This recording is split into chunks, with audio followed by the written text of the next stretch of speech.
Assalamualaikum warahmatullahi wabarakatuh. Alhamdulillahi rabbil alamin.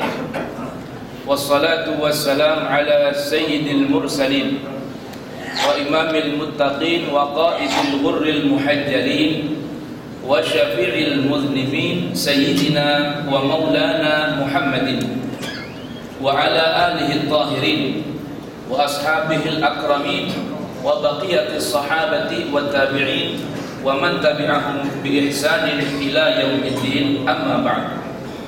Fa subhanaka la ilma lana illa ma 'allamtana innaka antal alimul hakim wa la haula wa la quwwata illa billahil aliyyil azim. Fa rabbi shrah li sadri wa yassir li amri wahlul 'uqdatan min lisani yafqahu qawli. Rabbana atina min ladunka rahmatan wa hayyi lana min amrina rashada.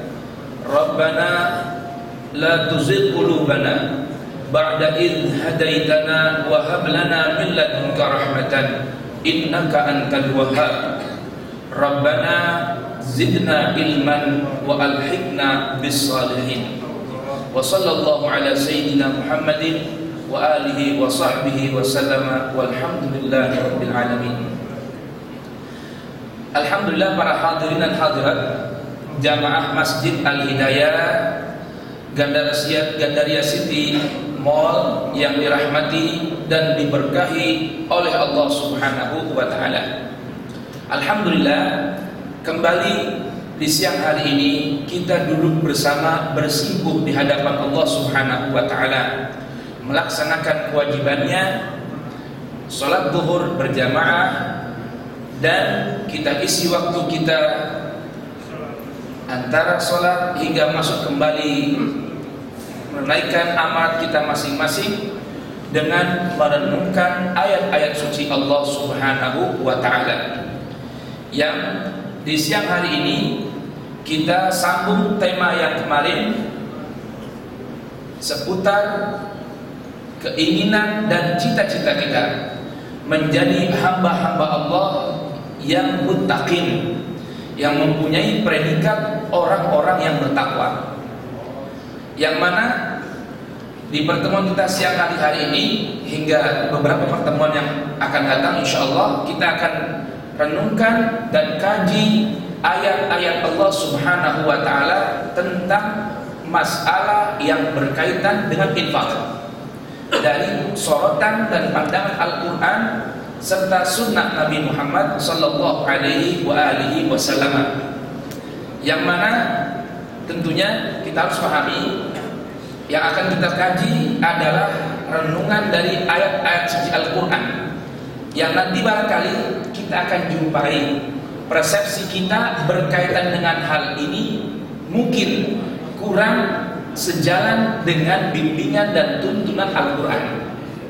Oleh karenanya, insya Allah di beberapa pertemuan ini upayakan kita hadir bersama di sini untuk merenungkan ayat-ayat Allah Subhanahu wa taala yang temanya secara umum dibimbing, dituntun oleh Allah Subhanahu wa taala pada surat Al-Baqarah mulai ayat 261 hingga 274 yang berkaitan dengan infak, dan yang berkaitan dengan riba atau muamalah yang lainnya di ayat-ayat yang selanjutnya.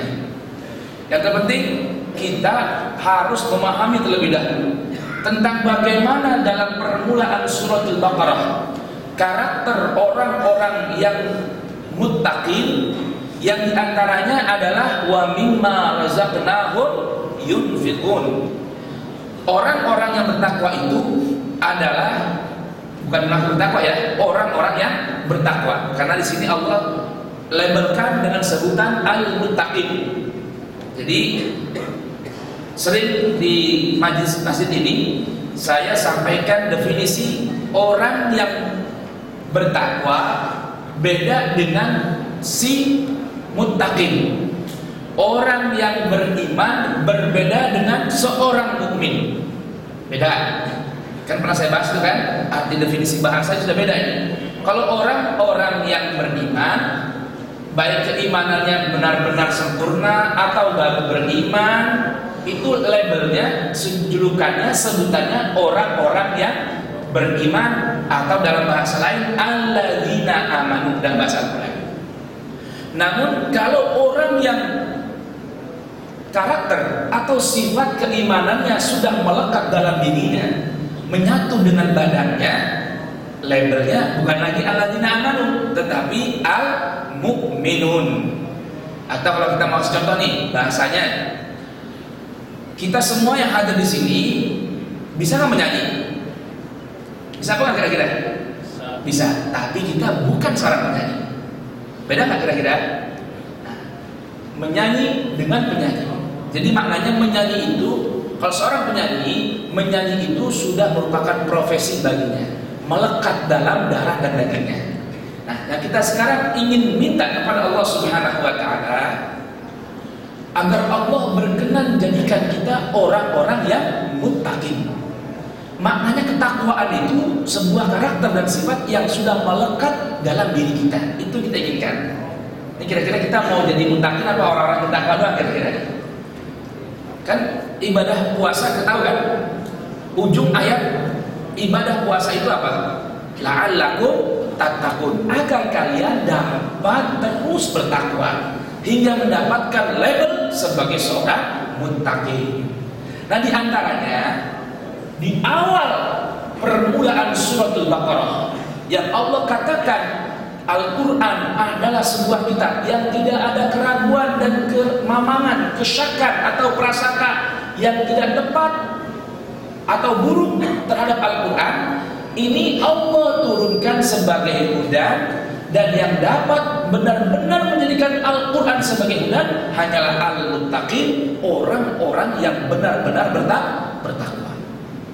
Siapa di antaranya? Sudah kita bahas satu persatu. Alladzina yu'minuna bil ghaib wa yuqimuna sholata. Kaitan tema kita siang hari ini selanjutnya adalah wa mimma razaqnahum yunfiqun.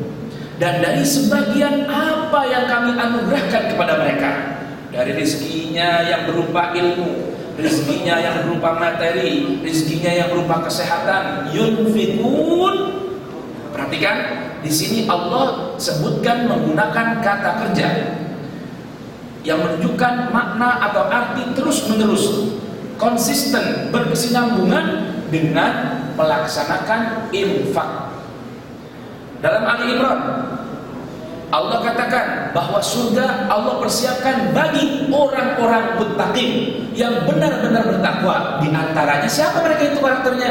Alladzina yunfiquna fis sarra'i wad-dharra'i, yang selalu berinfak di kala lapang maupun di kala sempit.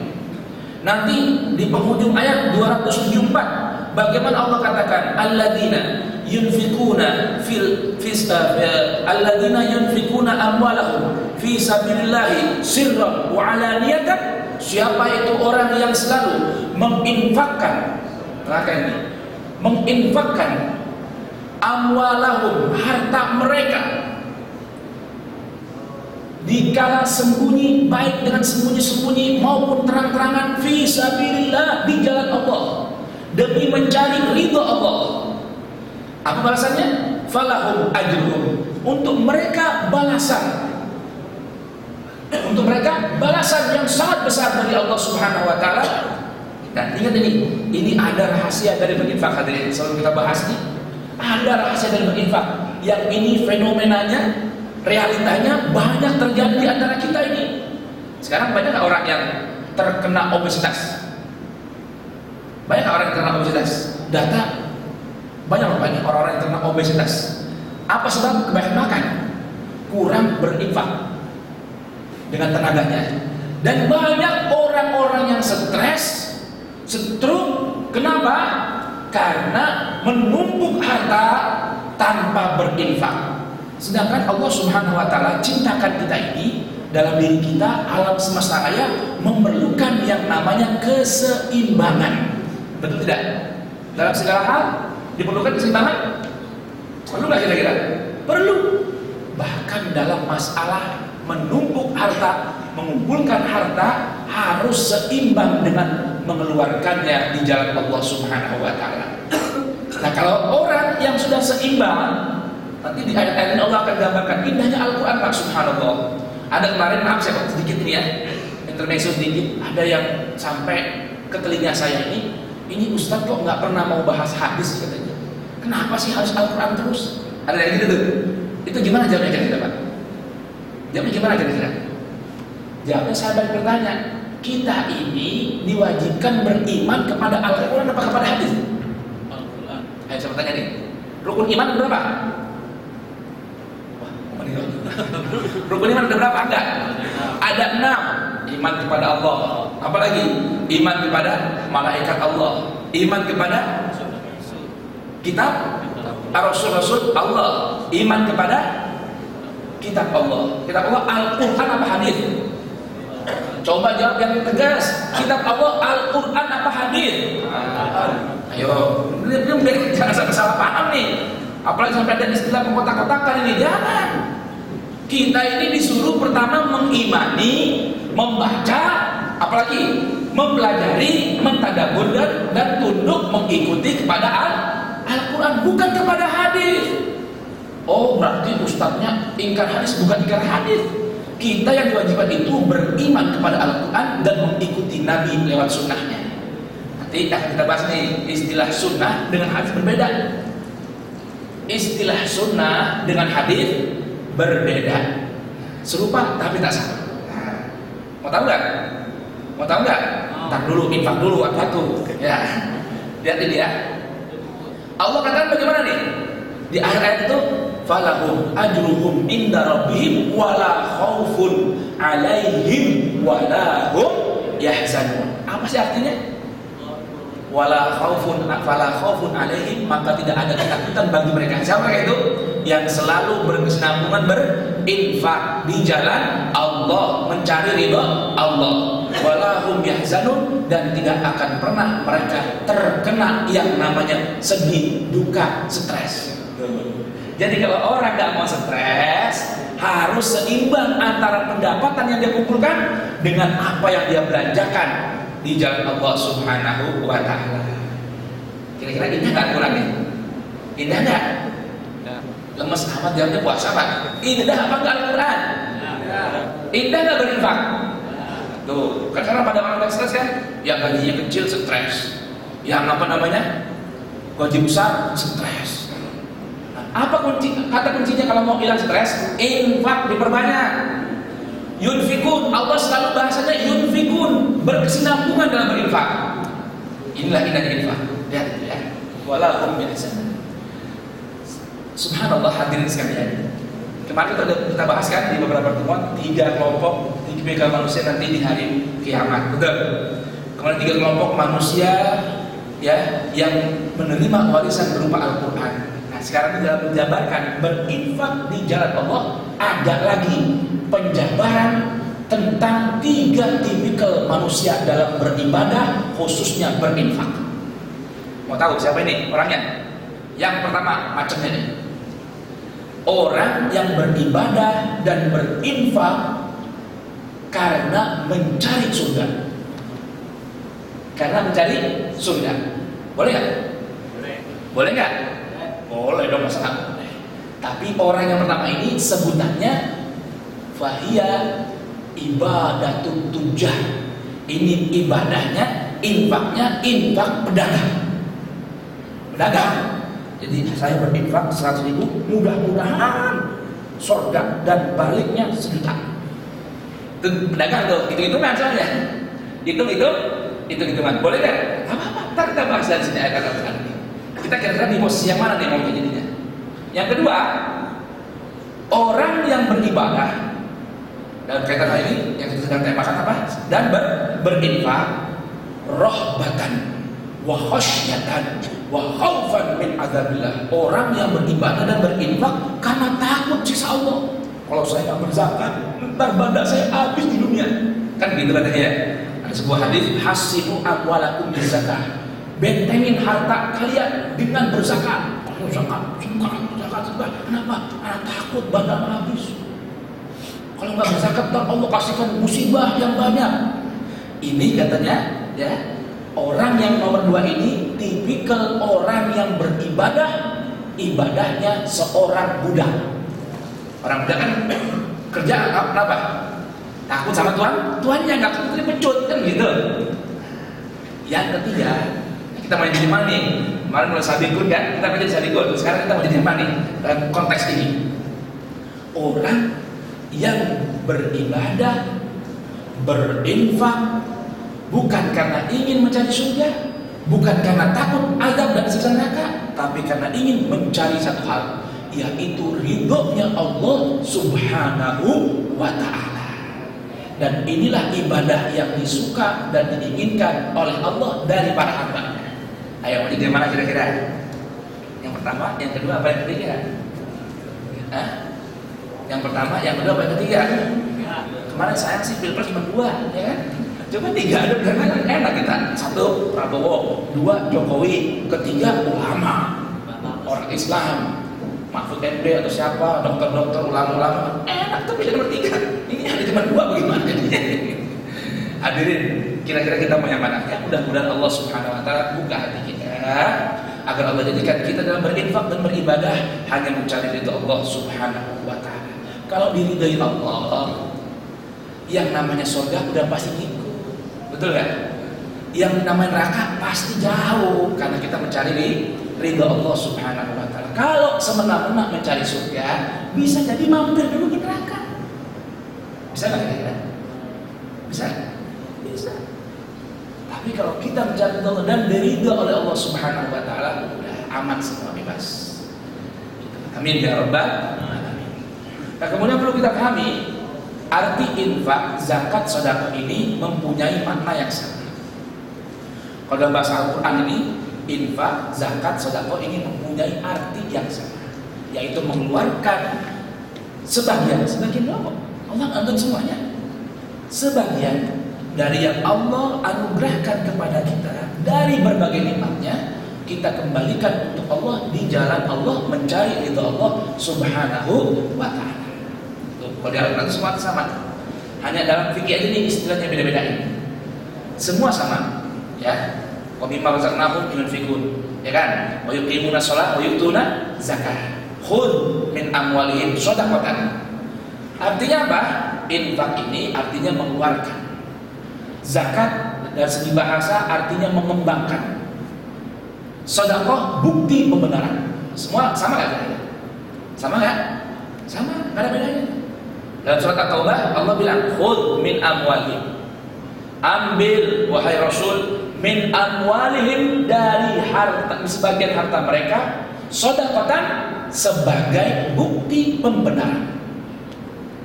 Ya, bukti pembenaran kalau kita benar cinta sama Allah, benar-benar cinta sama Allah. Nanti di ayat-ayat surah infak ini ada Allah kasih beberapa kriteria. Ada secara umum, ada panggilan khusus bagi orang yang beriman, percaya akan janji-janji Allah Subhanahu wa ta'ala. Nanti spesial nih, kaitannya sama yang akan kita bahas, masalah gaji kita, penghasilan kita, kira-kira nih wajib nggak zakatin? Terus berapa banyak yang harus kita zakatin? Paradigma yang sudah ada katanya 2,5%. Benar nggak sih? Di Al-Quran ada gambaran zakat itu atau infak itu 2,5%? Ada nggak kira-kira? Ada nggak? Ada nggak? Belum nyampe. Sabar, kan ada babnya. Sabar dulu. Kita akan bahas satu persatu insyaallah taala. Namun yang intinya, kalau dalam gambaran surat At-Taubah bahwa kita mengeluarkan harta yang Allah titipkan dan anugerahkan ataupun berbagai macam kenikmatan dan rezeki yang Allah berikan pada kita, ini sebagai sedekatan, bukti pembenaran. Bukan hanya sebagai bukti pembenaran loh. Ini fungsinya buat kita tutahhiruhum wa tuzakkihim. Allah, indah benar ini. Tutahhiruhum tujuannya sedekah ini diambil, zakat diambil, infak dikeluarkan, tutahhiruhum untuk membersihkan dan mensucikan diri dan harta kita. Udah ngapain lagi? Kok kita Kita bingung-bingung, takut kerdil amat sih jiwa kita untuk berinfak. Padahal untuk bersihkan diri kita, jiwa kita, dan harta kita. Wa tuzakkihim. Nih lihat ini, Allah gandengin nih dua-duanya. Habis dibersihin dengan berzakat, bersedekah, berinfak, wa tuzakkihim, untuk mengembangkan lagi harta kita. Makanya tidak ada ceritanya orang lagi berinfak itu duitnya makin habis, tidak ada. Dari mana itu hitungannya? Ntar Al-Quran kasih itu hitungannya. Ada hitung-hitungannya. Jadi nggak ceritanya tuh. Bahkan dalam sebuah hadis yang diriwayatkan oleh Imam Muslim, Nabi Shallallahu Alaihi Wasallam bersabda, "Mana kosomalun min sadaqah." Nggak akan berkurang harta sebab disedekahin. Bal yazdad, bahkan bertambah. Bal yazdad, bahkan bertambah. Bal yazdad, bahkan bertambah. Ayo, masih nggak percaya? Ini sekarang Al-Qurannya ada, hadisnya juga ada. Katanya Ustadz itu nggak pernah bahas hadis, ini ada hadis ini. Tuh, ada hadisnya.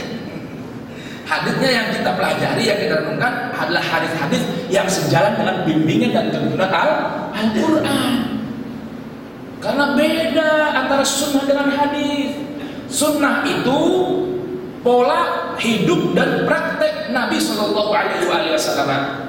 Kalau hadis kumpulan riwayat, itu hadis. Arti hadis itu cerita. Yang kata cerita itu ucapan Nabi, itu hadis namanya itu. Tapi kalau sunnah udah pasti, karena itu pola hidup dan diterapkan oleh baginda Rasul Sallallahu Alaihi Wasallam. Dan yang perlu dicatat dan digarisbawahi serta dipahami, tidak ada dari pola hidup Nabi, baik berupa ucapan, perbuatan, sikap, dan ketetapan yang melenceng dan berseberangan dari Al-Quran. Ini yang perlu dipahami. Paham gak Pak nih? Pak, jangan ngantuk. Melek. Bisa dipahami gak kira-kira nih? Ini namanya sunnah Nabi. Kalau hadis, kumpulan riwayat yang dikumpulkan oleh para ulama dengan ijtihadnya, dengan upayanya, dengan usahanya mengumpulkan berbagai riwayat. Nanti tugas kita ada Imam Bukhari, Imam Muslim, Abu Dawud, Tirmidzi, fulan ini, tugas mereka mengumpulkan riwayat tersebut dengan upaya mereka dan standar yang mereka buat.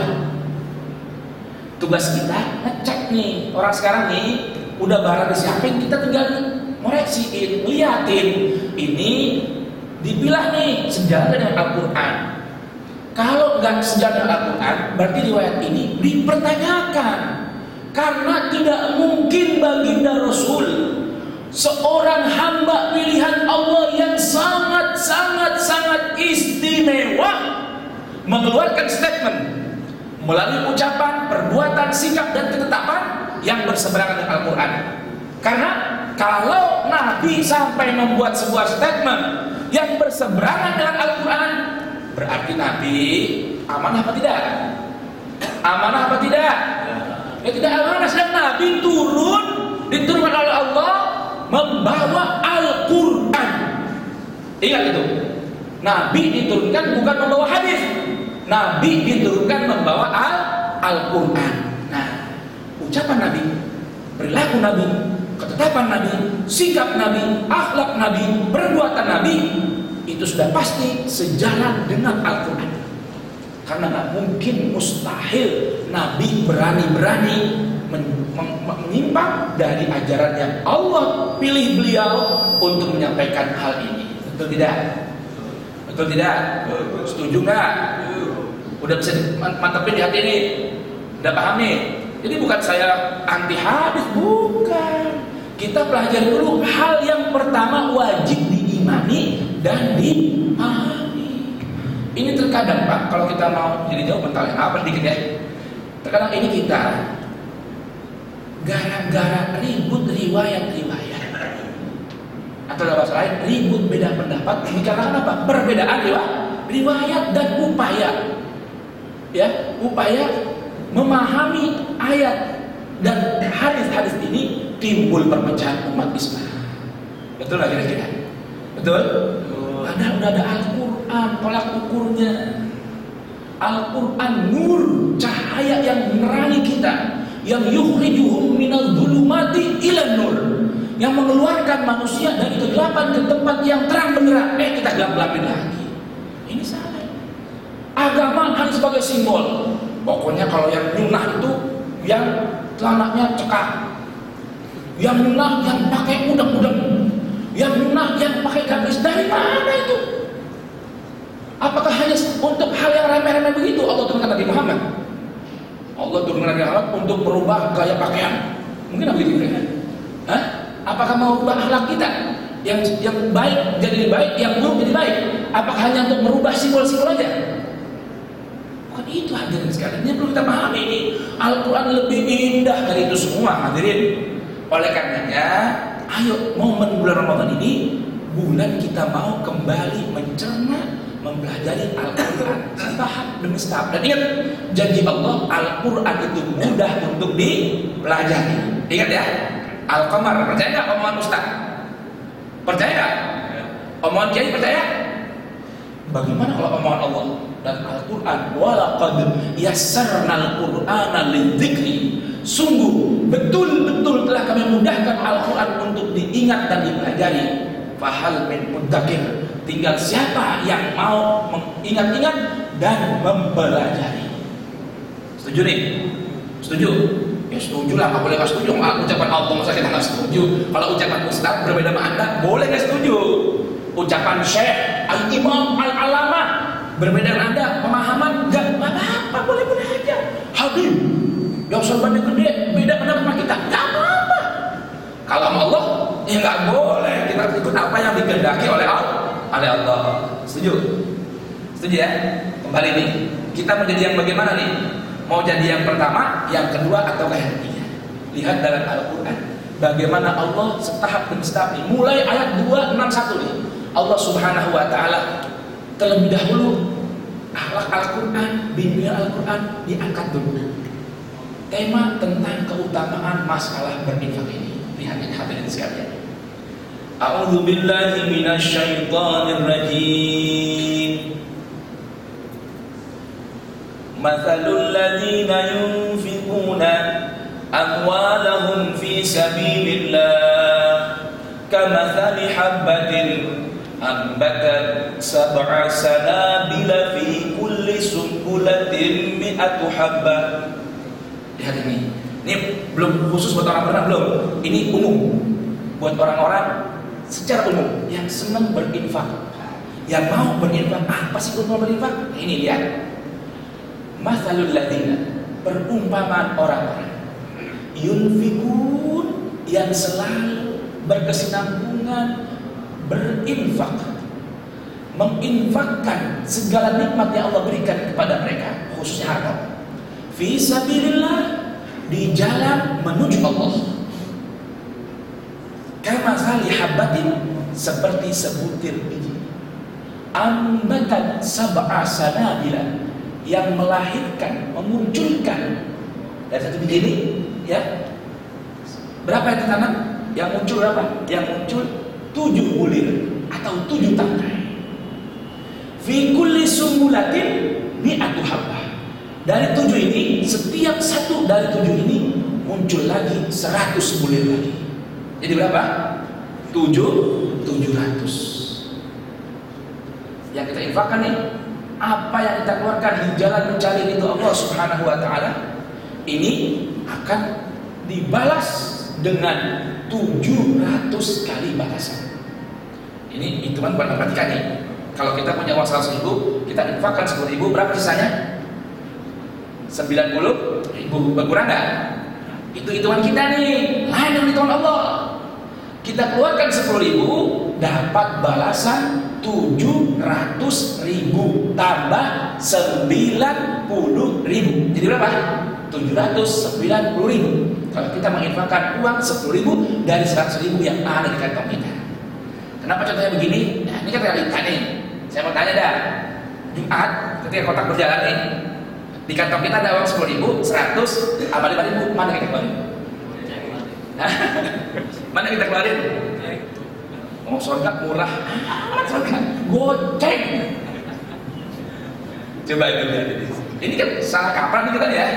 Akal kita nggak main ini.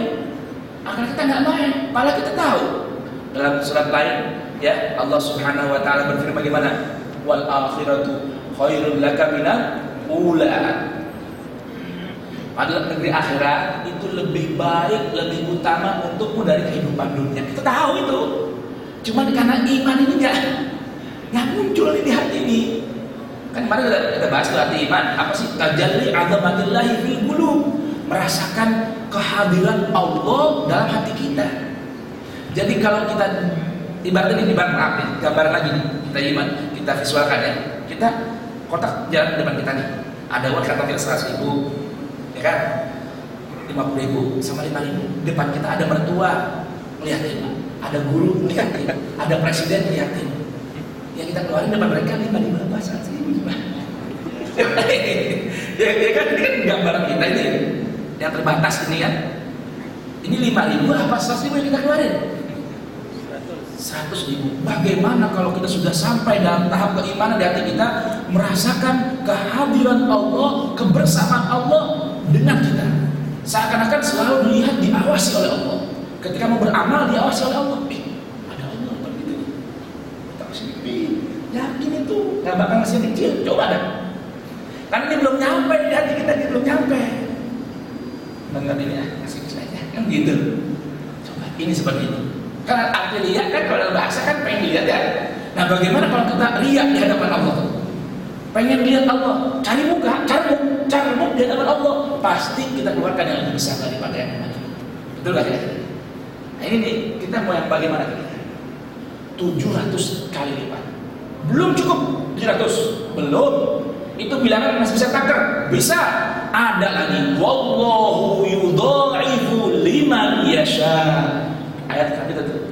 Dan Allah akan melipat gandakan balasannya liman yasha bagi orang yang Allah kehendaki.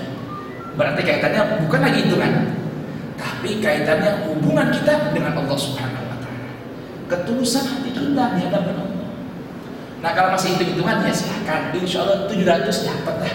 Asal jangan bisa dengan nanti ada ayat yang di bawahnya. Bagaimana jangan sampai amal infak kita itu rusak dengan beberapa amalan. Nanti di bawah aku kasih gambaran. Apa sih yang bikin rusak? Asal kita nggak ada amalan-amalan yang bikin rusak, insya Allah 700 kali lipat udah pasti dapat. Tapi kalau mau lebih, wallahu yudha'ifu liman yasha. Masyiatullah sih berbicara. Keinginan Allah nih, siapa yang mau dibagi? Nah, ini bergantung bagaimana diri kita hadapkan kepada Allah. Berapa kadarnya, berapa ukurannya, ini kembali kepada diri kita dengan Allah. Bagaimana selanjutnya? Besok kita sambung lagi. Al-Fatihah. Bismillahirrahmanirrahim. Alhamdulillah. Ar-Rahmanir-Rahim. Maliki yaumiddin. Iyyaka na'budu wa iyyaka nasta'in. Ihdinas siratal mustaqim. Shiratal ladzina an'amta 'alaihim ghairil maghdubi 'alaihim waladdallin. Mudah-mudahan besok gak absen nih, karena udah kaitannya sama hitungan THR nih. Berapa THR dapat, berapa yang dimakan, kan begitu ya? Insyaallah. Allahumma shalli ala sayyidina Muhammadin wa ala ali sayyidina Muhammad. Allahumma ij'al jam'ana hadza jam'an marhuma wa tafarruqna min ba'dihi tafarruqan ma'suma wa la taj'al fina wa la minna wa la ma'ana syaqiyan wa la mahruma. Allahumma arhamna bil Qur'an. Allahumma arhamna bil Qur'an. Allahumma arhamna bil Qur'an warzuqna bil Qur'an wa 'afina bil Qur'an wahdi qulubana bil Qur'an wa tammim amalana bil Qur'an wa taqabbal a'malana bil Qur'an bi rahmatika ya rahim ya rahman. Allahumma ihdina fi man hadait wa 'afina fi man 'afait wa tawallana fi man tawallait wa barik lana fi ma a'tait wa qina bi rahmatika syarra ma qadait. Allahumma ij'al al-Qur'an al-'azima rabi'a qulubina wa nura absarina wa basairna wa jala ahzanina wa dhahaba humumina wa ghumumina bi rahmatika ya arhamar rahimin. Wa sallallahu ala sayyidina Muhammadin walhamdulillahi rabbil alamin. Kurang lebihnya mohon maaf. Wassalamualaikum warahmatullahi wabarakatuh.